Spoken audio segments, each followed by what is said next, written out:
Hi guys, welcome back to my channel and thank you so much for clicking on this video. Now before I start, I need to put out a disclaimer.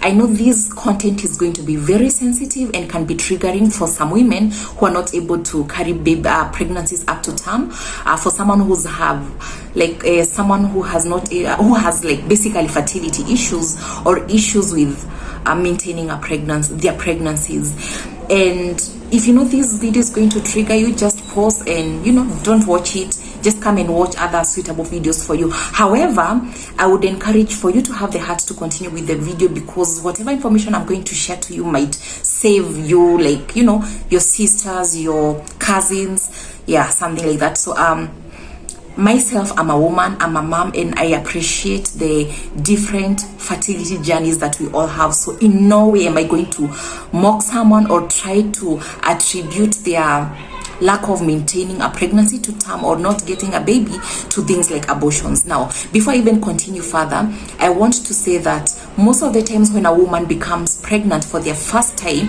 they might not know if they are rhesus positive or rhesus negative, and that's why you should stick and listen to this video, because if you ever get pregnant and then you either get a miscarriage, you decide to procure an abortion, or you bleed during pregnancy, or even get an ectopic pregnancy without knowing your rhesus negative, you can compromise your fertility and reproductive health moving forward. Okay, so bear with me if this is going to trigger you, but I believe that information is power and that it's important for this kind of content to be out there and available to women so that they can make informed choices. I am pro-choice, by the way, so whatever a woman decides to do with their body is up to them. This video is purely for educational purposes. So I'm going to get right into it, but I'm going to focus mostly on abortions, because when it's a miscarriage, you find that a woman goes to the hospital. If it's an ectopic pregnancy, they're also likely to go to the hospital. If they're bleeding during pregnancy, they're likely to go to the hospital, and most likely they are going to be advised accordingly at the hospital.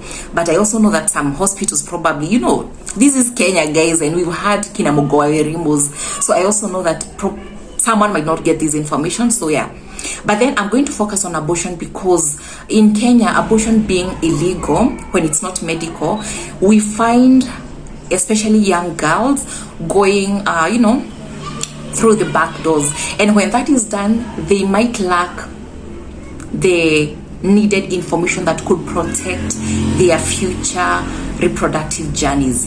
So allow me to focus on abortion. Okay, so you all know what an abortion is. That is like a termination of a pregnancy. It can be medical or non-medical, and I'm going to focus on non-medical, assuming that someone goes to through the back doors. So what happens is that our blood type can either be the blood types, the blood types, but we usually have a protein, but some people do not have a protein in their red blood cells. This is called the rhesus antigen. Yes, let me see if I'm correct, guys. Yes, this is the rhesus protein, and it's usually found in the red blood cells, but some people do not have it. So if you have the rhesus factor, you're going to be rhesus positive. If you do not have the rhesus factor, then you're going to be rhesus negative. This video will not be directed to women with rhesus positive, but they can share with their friends out there. And as I said, when you fall pregnant for the first time, you might not actually know if you're rhesus positive or you're rhesus negative. So if you're rhesus negative, what happens is that if you become pregnant, and then this pregnancy goes up to 10 weeks, and by any chance this baby turns out to be rhesus positive, now your body is going to detect the antigens of this baby, that is the rhesus positive status of the baby, and perceive it as a foreign body. So the body is going to feel like, we are under attack, so we need to form antibodies, and antibodies are like the soldiers in the body. We need to find these antibodies and send them to this foreign body inside our bodies and fight it and try to get it out of the body. And in some cases, yes, you can get an abortion or probably miscarriage, or this child can actually develop diseases, like they can develop conditions out of the body trying to protect itself. So let me try to summarize that and not be less technical. So if a mother is rhesus negative and they get a child who is rhesus positive, the fact that they do not have the rhesus factor in their body, and now another human being is inside them with a rhesus positive, who have the rhesus factor, the body is going to think we are under attack and we need to fight. Yeah. So if you carry out an abortion past the 10 weeks, then the chances are the body has already formed the defense mechanism against a rhesus positive child. So if you carry out this abortion in the streets and then you forget to do something very important, get an anti-D injection, then that means any time that you try to get pregnant and by any chance this pregnancy, this child turns out to be rhesus positive, it's not going to survive. The child is either going to get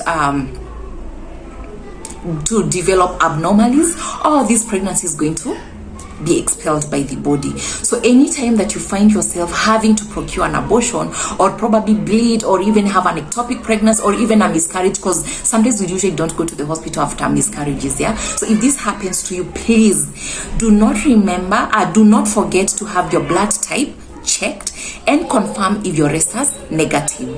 If you're rhesus negative, please go for the anti-D injection. Okay, so that anti-D injection, it acts like a vaccine so that the body does not produce these antibodies. Yeah, so if the body does not produce these antibodies, then that means you can be able to safely carry other pregnancies to term and you're able to get healthy babies even after that. So that is why you feel like some women tend to pay a debt that they don't really have to. All they needed was to know this information. And also for those women who might find themselves like giving birth in hospitals that for one reason or the other they don't give you this information, then you need to know, as long as you are rhesus negative, you have to get the anti-D injections, that is at 28 weeks of pregnancy and also immediately within 72 hours after delivery. And if at the hospital that you will deliver and they do not have these anti-D injections, please go and find them elsewhere. I'm sure even in government facilities they have, but these injections tend to be a bit expensive, which is very unfortunate, by the way. It's very it's inhuman to say the least. So this is something you want to start saving towards, because I think they cost somewhere around, I think 8k kwenda juu hivi. So once you know you're rhesus negative, you're not assured if you're going to get a rhesus negative baby. The father of the child might be rhesus positive, so that means this child might end up being rhesus positive. So you can't just rely on things like Linda Mama, you just can't rely on like things like NHIF, because they will not cater for the anti-D injection. You need to start planning early and save, and I've told you have to be like ready with 8k going up, but I don't think it goes up to 15k. Not unless you go to a really expensive hospital. I feel like with a budget of 10,000 you should be able to get the anti-D injection. And if you're planning to get to carry that pregnancy to term, you need to know that those are going to be 2 injections at 28 weeks and then after delivery within 72 hours. All right, but then I say that if you're not going to carry this pregnancy to term, or unfortunately you lose the baby, either it was an ectopic pregnancy or maybe it was a miscarriage, or probably at some point you start bleeding while you're pregnant, you need to go to the hospital as soon as possible and have your blood type checked. And if by any chance it's rhesus negative, please ask for the anti-D injection, and that way you're going to, secure your reproductive future. But in any case, I think probably I should make a short, I'm going to do a YouTube short talking about cases whereby you've already probably have had the abortion and now you're not able to carry babies to term, or maybe you're scared of carrying babies and then they turn out to have abnormalities or serious diseases. Do we have options out there for you? So I'll make a YouTube short talking about that, because there can be a solution. So if you've watched this far, that means you kinda like my content. Please like, also share a comment down there, ask me questions. If there are questions I will be able to answer, I will. If there are questions that will need me to consult medical specialists, then trust me, I will do the assignment. I'm very passionate about reproductive health and I believe in the power of information. Until next time,